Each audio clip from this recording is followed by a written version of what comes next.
बोध घाट परियोजना के नाम पर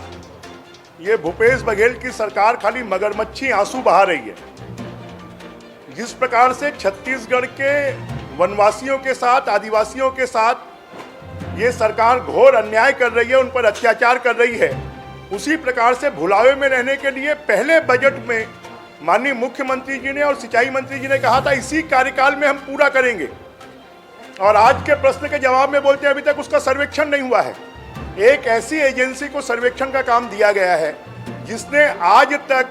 छत्तीसगढ़ का जो पूरा जल उपयोगिता का प्लान है, मास्टर प्लान, उसको बनाकर नहीं दिया है, और उसको 4 करोड़ का पेमेंट कर दिया गया। अभी 40 करोड़ का काम दिया गया, उसके लिए टेंडर नहीं बुलाए गए। वेबकॉस्ट नामक कंपनी है और उस कंपनी को बता दिया गया कि वो सरकारी कंपनी है। वो कंपनी सरकारी नहीं है, सेंट्रल गवर्नमेंट में रजिस्टर्ड कंपनी है, और एजी ने आपत्ति ली है कि उस कंपनी को जो पेमेंट और उसका एस्टिमेट बना है उसमें 6.5 करोड़ का एक एस्टिमेट, 2.25 करोड़ का एक एस्टिमेट, वो फर्जी है और बिना टेंडर के काम देना नियमों के विरुद्ध है। तो मुझे लगता है कि सिर्फ वेबकॉस्ट कंपनी को फायदा पहुंचाने के लिए, उसमें भ्रष्टाचार करने के लिए ये बोधघाट परियोजना के सर्वे का काम करवाया जा रहा है,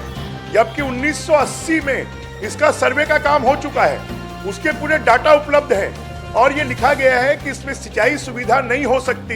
इससे खाली हाइड्रो पावर प्रोजेक्ट लगाया जा सकता है। उसके बाद भी पूरे छत्तीसगढ़ की जनता को गुमराह करना, गलत जानकारी सदन में देना, ये बहुत दुर्भाग्यजनक है, और इसका बदला आने वाले 2023 के चुनाव में हमारे बस्तर के आदिवासी समाज लेगा कि उनको लगातार गुमराह किया जा रहा है। बस्तर में इतनी जमीन ही नहीं है कि जिसकी सिंचाई की जा सके, और ये खाली हवाई